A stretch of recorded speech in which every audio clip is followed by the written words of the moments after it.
नमस्कार दोस्तों, स्वागत है सभी का माई चैनल माई नॉलेज में और मेरा नाम है पिंटू भारद्वाज। तो दोस्तों आज की जो वीडियो बहुत ज्यादा इंपॉर्टेंट वीडियो है आप सभी के लिए। अगर आप एक ईपीएफ के मेंबर है, यानी कि अगर आपके पास एक पीएफ का अकाउंट है, तो ये वीडियो आप सभी के लिए बहुत ही ज्यादा इंपॉर्टेंट वीडियो है। क्योंकि दोस्तों जब से ईपीएफ के पासबुक वाले पोर्टल को अपडेट कर दिया गया है, वहां से ओल्ड पासबुक वाले ऑप्शन को रिमूव कर दिया गया है और नए पासबुक वाले ऑप्शन में कुछ अपडेट कर दिया गया है, तब से कुछ ईपीएफ मेंबर्स का सबसे ज्यादा यही क्वेश्चन होता है कि हम कैसे चेक कर सकते हैं कि हमारे ईपीएफ के पासबुक में टोटल बैलेंस कितना है। क्योंकि दोस्तों ओल्ड वाले पासबुक में आपको स्टार्टिंग में ही शो कर देता था कि एम्प्लॉय शेयर टोटल कितना है, एम्प्लॉय शेयर टोटल कितना है और एम्प्लॉय शेयर का टोटल कितना है, ये भी वहां पे आपको स्टार्टिंग में नजर आ जाता था। लेकिन नए वाले पासबुक में ऐसा कुछ नहीं हो रहा है यहां पे, इसीलिए कंफ्यूज है काफी ईपीएफ मेंबर्स कि हम कैसे पता लगा सकते हैं कि हमारे पीएफ अकाउंट में कितना बैलेंस है। तो दोस्तों आज की जो ये वीडियो है, ये वीडियो आपके लिए ही है और मैं इस चीज की आपको गारंटी देता हूं कि अगर आप इस वीडियो को ध्यान से देखते हैं और स्टार्टिंग से एंड तक देखते हैं, तो आप किसी भी ईपीएफ मेंबर्स की पासबुक को बड़े ही आसानी से देख पाएंगे, चेक कर पाएंगे और ये चीज कंफर्म कर पाएंगे कि उनके पीएफ अकाउंट में कितना बैलेंस अवेलेबल है। तो दोस्तों अगर आप मेरी लैपटॉप की स्क्रीन पे देख रहे हैं, तो मैंने यहाँ पे ऑलरेडी ईपीएफ का पासबुक वाला पोर्टल ओपन किया हुआ है और इसमें एक यूएन नंबर के जरिए लॉगिन भी किया हुआ है। तो दोस्तों इस पोर्टल में लॉगिन करते ही सबसे पहले आपको मेंबर आईडी सेलेक्ट करनी पड़ती है, यानी कि आपको अपना पीएफ अकाउंट नंबर सेलेक्ट करना पड़ता है जिस पीएफ अकाउंट की आप पासबुक चेक करना चाहते हैं। उसके बाद ठीक नीचे आपको व्यू पासबुक न्यू ईयरली वाला एक बटन नजर आ जाता है, आपको इसके ऊपर क्लिक करना होता है और दोस्तों उसके बाद आपकी जो पासबुक है वो आपके सामने ओपन हो जाएगी। तो दोस्तों यहाँ पे सबसे पहले अगर आप देखेंगे तो सिलेक्ट फाइनेंशियल ईयर में सबसे लेटेस्ट जो फाइनेंशियल ईयर चल रहा होता है वो आपका ऑलरेडी सिलेक्टेड रहेगा। अभी जो मैं वीडियो बना रहा हूं वो बना रहा हूं जनवरी में, तो अभी जो फाइनेंशियल ईयर चल रहा है 2022-23 चल रहा है, तो यहाँ पे 2022-2023 ऑलरेडी सिलेक्टेड है। लेकिन दोस्तों अगर आप चाहते हैं तो इसके ऊपर क्लिक करके आप किसी भी फाइनेंशियल ईयर पे डायरेक्ट जंप कर सकते हैं। लेकिन दोस्तों अगर आप यहाँ पे देखेंगे तो इस ईपीएफ मेंबर के यहाँ पे काफी सारे फाइनेंशियल ईयर नजर आ रहे हैं, लेकिन आपके केस में ऐसा हो सकता है कि आपको सिर्फ 2 ही फाइनेंशियल ईयर नजर आ रहे हो, या हो सकता है कि 3 या उससे ज्यादा नजर आ रहे हो। ऐसा इसलिए होता है क्योंकि अगर आपने इस कंपनी में 2 फाइनेंशियल ईयर तक ही काम किया है तो आपको सिर्फ 2 ही नजर आएंगे, अगर 3 किया है तो 3 नजर आएंगे और अगर 3 से ज्यादा किया है तो आपको ज्यादा नजर आएंगे। यहां पे इतने सारे फाइनेंशियल ईयर इसलिए नजर आ रहे हैं क्योंकि इस ईपीएफ मेंबर ने 2013-14 फाइनेंशियल ईयर में इस कंपनी में ज्वाइन किया था और 2022-23 तक इस कंपनी में जॉब करता रहा है, जिसकी वजह से यहां पे इतने सारे फाइनेंशियल ईयर इनको नजर आ रहे हैं। तो दोस्तों अगर आप डायरेक्टली जंप नहीं करना चाहते हैं तो आपको ठीक नीचे 2 बटन नजर आ जाएंगे, प्रीवियस ईयर का और साथ के साथ नजर आ जाएगा नेक्स्ट ईयर का। तो आप जिस भी फाइनेंशियल ईयर पे रहेंगे उस फाइनेंशियल ईयर से आप step by step previous year में भी जा सकते हैं और step by step next year में भी जा सकते हैं, एक एक स्टेप करके। चलिए दोस्तों तो अब हम आ जाते हैं टॉपिक पे कि कैसे आपको पता लगेगा ईपीएफ के पासबुक को देख के कि आपके ईपीएफ अकाउंट में कितना बैलेंस है।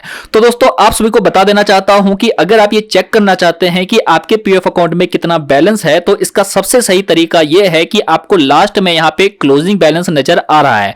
क्लोजिंग बैलेंस में आपने सबसे पहले देखना है एम्प्लॉय शेयर कितना है। एम्प्लॉय शेयर को देखने के लिए आप सिर्फ देखेंगे मंथली कंट्रीब्यूशन में, और मंथली कंट्रीब्यूशन में सबसे एंड में आप चले जाएंगे, सबसे एंड में जहां पे आपको क्लोजिंग बैलेंस है वो आपका रहेगा एम्प्लॉय शेयर का, यानी कि 1,19,793 रुपए। उसके बाद आप देखेंगे एम्प्लॉयर शेयर, ये है एम्प्लॉयर शेयर, और एम्प्लॉय शेयर में अगर आप ठीक नीचे आ जाएंगे टोटल पे क्लोजिंग बैलेंस में, तो ये आपका हो जाएगा एम्प्लॉयर शेयर यानी कि 36,313 रुपए। अगर आप पेंशन का एस्टीमेट देखना चाहते हैं तो आप चले जाएंगे पेंशन कंट्रीब्यूशन में, और इस पेंशन कंट्रीब्यूशन के ठीक नीचे अगर आप जाएंगे तो यहां क्लोजिंग बैलेंस में आपको पेंशन का कंट्रीब्यूशन शो कर जाएगा, यानी कि 64,988 रुपए। तो दोस्तों अगर आप अपने दिमाग पे ज्यादा जोर नहीं डालना चाहते हैं और आपको सिर्फ इस चीज से मतलब है कि आप ये चेक करना चाहते हैं कि आपके पीएफ अकाउंट में कितना टोटल बैलेंस है, तो आप इस तरीके से आराम से चेक कर सकते हैं। लेकिन दोस्तों अगर आप डिटेल में समझना चाहते हैं कि आपके पीएफ अकाउंट में कंट्रीब्यूशन की जो एंट्री है वो इस पासबुक में किस तरीके से हुई है, तो अब मैं आपको डिटेल में वो चीज बताता हूं। तो दोस्तों इसको समझने के लिए हम इस पासबुक के सबसे स्टार्टिंग वाले फाइनेंशियल ईयर में चले जाते हैं, जिस फाइनेंशियल ईयर से इस पासबुक में एंट्री स्टार्ट हुई थी। तो दोस्तों मैं डायरेक्टली यहाँ पे सिलेक्ट फाइनेंशियल ईयर पे क्लिक करके सबसे लास्ट वाले फाइनेंशियल ईयर यानी कि 2013-2014 पे चला जाता हूं। तो ये देखिए दोस्तों, अब मेरे सामने 2013 से 14 फाइनेंशियल ईयर का जो पासबुक है वो यहाँ पे ओपन हो चुका है। तो दोस्तों इस फाइनेंशियल ईयर में इस ईपीएफ अकाउंट में जो कंट्रीब्यूशन स्टार्ट हुई है वो स्टार्ट हुई है दिसंबर 2013 के वेजेस के अकॉर्डिंग। तो यहाँ पे अगर आप देखेंगे तो फर्स्ट कॉलम यहीं से स्टार्ट हुआ है। तो ये देखिए यहाँ पे है दिसंबर 2013। इस वाले वेजेस के अकॉर्डिंग जो कंट्रीब्यूशन हुई है वो हुई है जनवरी 2014 की।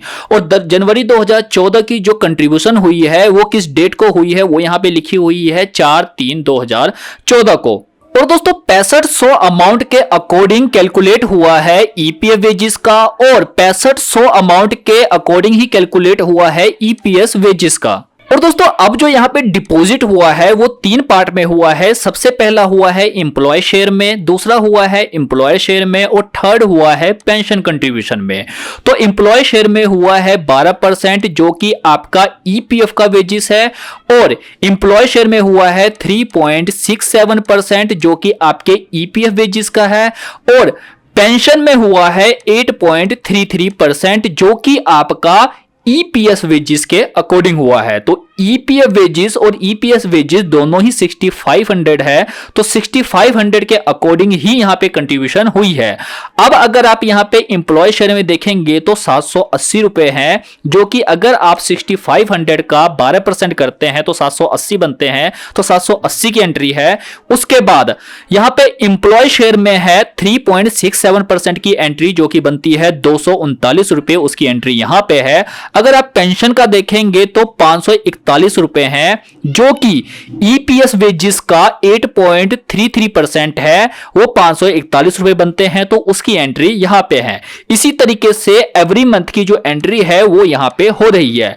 लेकिन यहां पे अगर आप देखेंगे तो यहां पे लास्ट जो एंट्री हुई है वो मार्च की हुई है। तो मार्च मंथ की जो एंट्री हुई है उसके बाद इस फाइनेंशियल ईयर का क्लोज हो चुका है, क्योंकि 31 मार्च को कोई भी फाइनेंशियल ईयर क्लोज हो जाता है और 1 अप्रैल से नया फाइनेंशियल ईयर स्टार्ट हो जाता है। तो यहां पे लास्ट एंट्री जो हुई है वो मार्च मंथ की हुई है। उसके बाद ये जो एंट्री है वो यहां पे बंद हो गई है। अब इस एंट्री को बंद होने के बाद लास्ट में आपको जो एंट्री मिलेगी वो इंटरेस्ट की मिलेगी, यानी कि इस फाइनेंशियल ईयर में जो भी आपका अमाउंट इकट्ठा हुआ है उस पे जो इंटरेस्ट बना है वो आपको इस वाले लाइन में नजर आ जाएगा। ये देखिए इस वाले लाइन में आपको नजर आ जाएगा। अब यहां पे देखेंगे तो यहां पे एम्प्लॉय शेयर में जो भी आपका टोटल अमाउंट बनता है उस टोटल अमाउंट पे जितना भी आपका इंटरेस्ट बनता है उसकी एंट्री यहां पे है। उसके बाद यहां पे एम्प्लॉयर शेयर में जो भी आपका अमाउंट है इस टोटल अमाउंट पे जितना इंटरेस्ट बनता है उसकी एंट्री यहां पे दी गई है।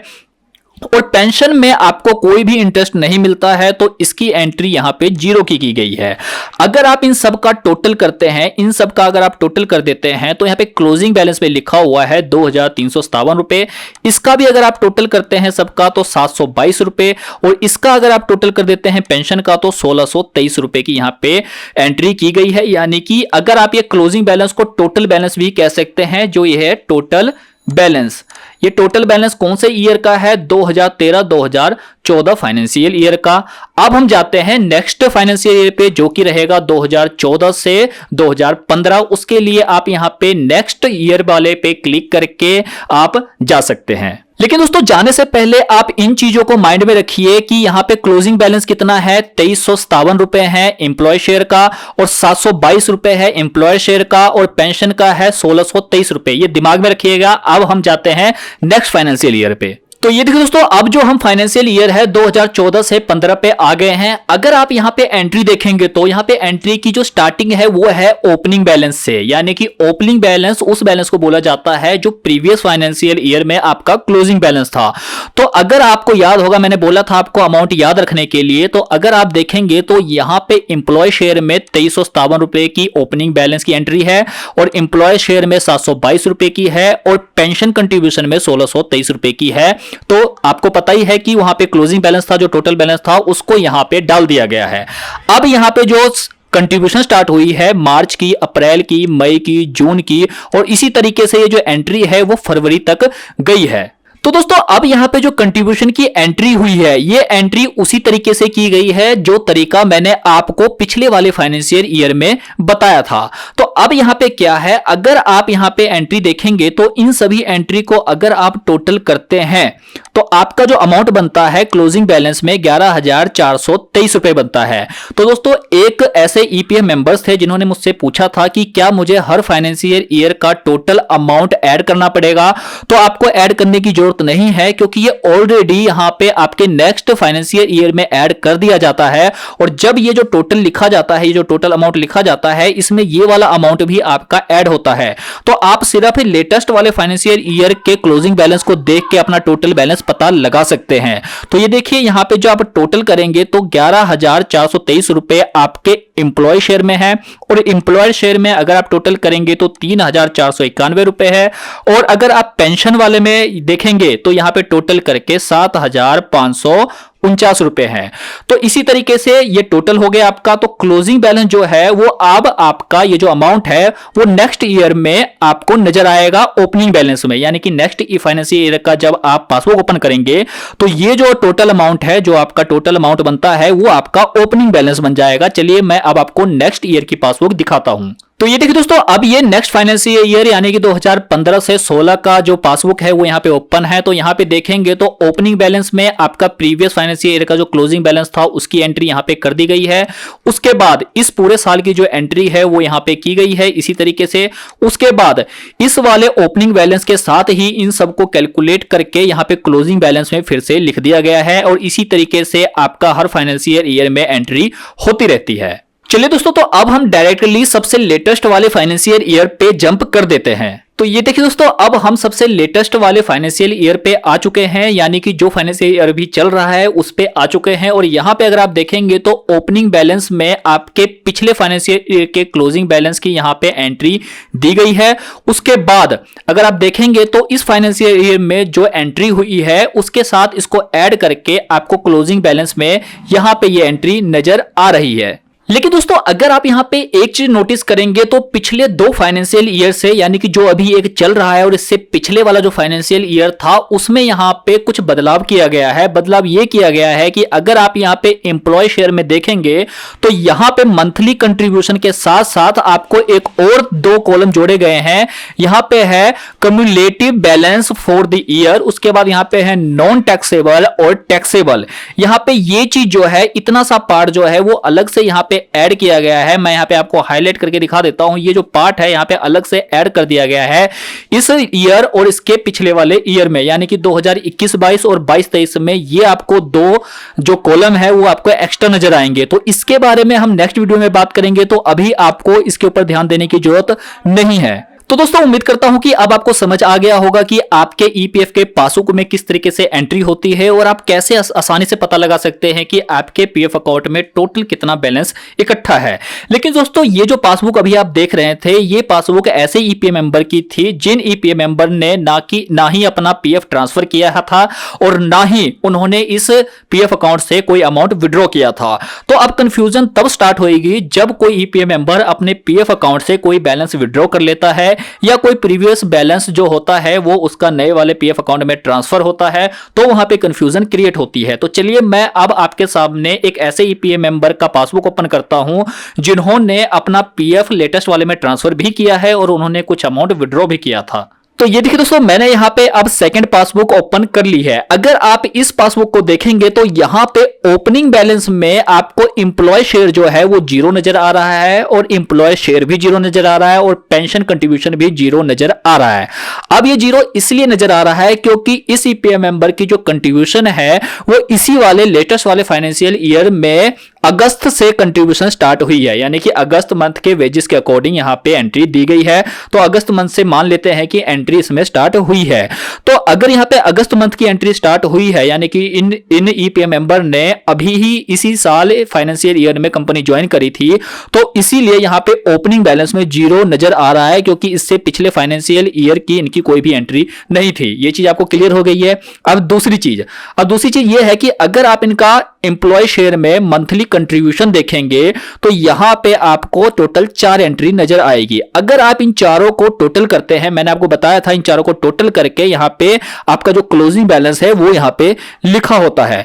लेकिन अगर आप इन चारों को टोटल कर देते हैं तो आपका जो अमाउंट बनता है वो बनता है 5,237 रुपए। लेकिन यहां पे अगर आप देखेंगे तो यहां पे लिखा हुआ है 12,383 रुपए।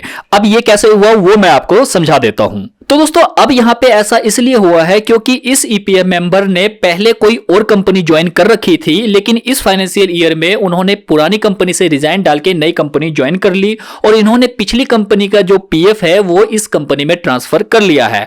अब आप कहेंगे उसकी एंट्री कहां पे है, तो उसकी एंट्री यहां पे क्लोजिंग बैलेंस जो है उसके ठीक नीचे यहां पे दी गई है और इसके ठीक आगे अगर आप देखेंगे तो जो ट्रांसफर होकर अमाउंट आया है उसकी एंट्री यहां पे दी गई है 11,046 रुपए, जो कि मंथली कंट्रीब्यूशन एम्प्लॉय का है और एम्प्लॉयर का 7,596 रुपए और पेंशन का यहां जीरो इसलिए शो कर रहा है क्योंकि पेंशन का कोई भी फिक्स अमाउंट नहीं होता है।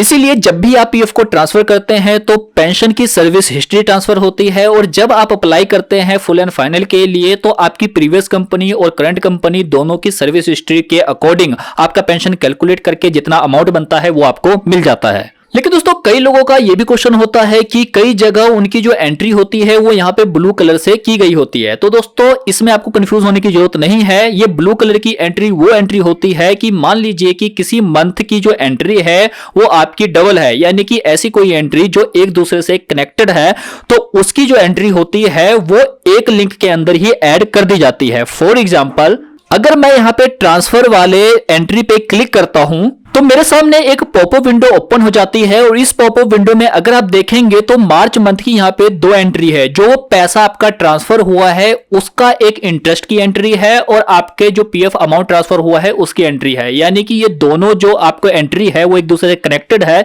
इसीलिए इस तरह का ब्लू कलर का आपको एक लिंक दे दिया जाता है ताकि इस पासबुक में ज्यादा एंट्री ना होए। लेकिन दोस्तों यहां पे अभी भी एक कंफ्यूजन है और कंफ्यूजन ये है कि अगर हम यहां पे मंथली जो भी कंट्रीब्यूशन यहां पे हुई है इसके साथ अगर जो अमाउंट ट्रांसफर होके हमारे पीएफ अकाउंट में आया है अगर इन दोनों को हम ऐड कर देते हैं, ये देखिए मैंने यहां पे इन दोनों को ऐड कर दिया गया है, तो यहां पे जो अमाउंट बनता है वो बनता है 16,283 रुपए।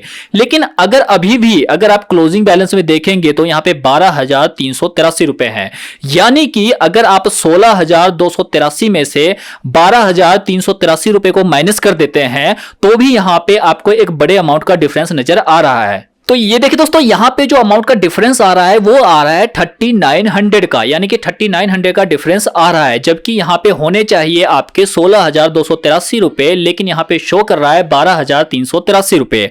अब यहां पे 3900 का यहां पे डिफरेंस आ रहा है। अब मैं आपको बताता हूं कि 3900 रुपीस आपके कहां गए। तो दोस्तों अगर आप इस पासबुक में विड्रॉ वाले कॉलम में देखते हैं एम्प्लॉय शेयर में तो यहां पे आपको 3900 रुपीस का आपको एक विड्रॉ नजर आएगा, यानी कि इस ईपीएफ मेंबर ने एडवांस में 3900 विड्रॉ किया था जिसकी वजह से ये डिफरेंस आ रहा है। तो दोस्तों अब उम्मीद करता हूं कि आपको क्लियर तरीके से समझ आ चुका होगा। लेकिन दोस्तों अगर आप इतना दिमाग नहीं लगाना चाहते हैं तो सिंपल सा तरीका है कि क्लोजिंग बैलेंस में एम्प्लॉय शेयर जितना है यही आपका टोटल बैलेंस है और यहां पे पेंशन को आपको देखने की जरूरत नहीं है क्योंकि पेंशन का जो कैलकुलेशन होता है वो जब आप विड्रॉ करेंगे तभी होगा। लेकिन अगर आप आइडिया लेना चाहते हैं तो आप हर फाइनेंशियल ईयर का जो अमाउंट होता है उसको ऐड करके देख सकते हैं कि आपका लमसम कितना बनता है। इसके लिए आपको हर फाइनेंशियल ईयर पे जाना पड़ेगा, उसके पेंशन अमाउंट को ऐड करके आपको देखना पड़ेगा। लेकिन एम्प्लॉय और एम्प्लॉयर शेयर के लिए आपको कुछ करने की जरूरत नहीं है। यहां पे जो क्लोजिंग बैलेंस में एंट्री है यही आपका एग्जैक्टली अमाउंट है। तो दोस्तों इस वीडियो में इतना ही था और उम्मीद करता हूं कि अब आपको बिल्कुल क्लियर हो चुका होगा। अब आप आगे से मुझसे ये क्वेश्चन नहीं करेंगे कि हम कैसे अपने पासबुक में चेक कर सकते हैं कि हमारा एग्जैक्टली एम्प्लॉय शेयर कितना है, एग्जैक्टली एम्प्लॉयर शेयर कितना है और पेंशन का अमाउंट कितना है। तो दोस्तों अगर आपको वीडियो अच्छी लगी तो प्लीज इस वीडियो को लाइक करिए, अपने फ्रेंड के साथ शेयर करिए और अभी तक अगर आपने मेरे चैनल को सब्सक्राइब नहीं किया है तो आप मेरे चैनल को जरूर सब्सक्राइब कर ले और ऑल नोटिफिकेशन को जरूर ऑन कर ले ताकि इसी तरह की लेटेस्ट और यूजफुल वीडियोस की नोटिफिकेशन सबसे पहले आप तक पहुंच सके। धन्यवाद दोस्तों, जय हिंद।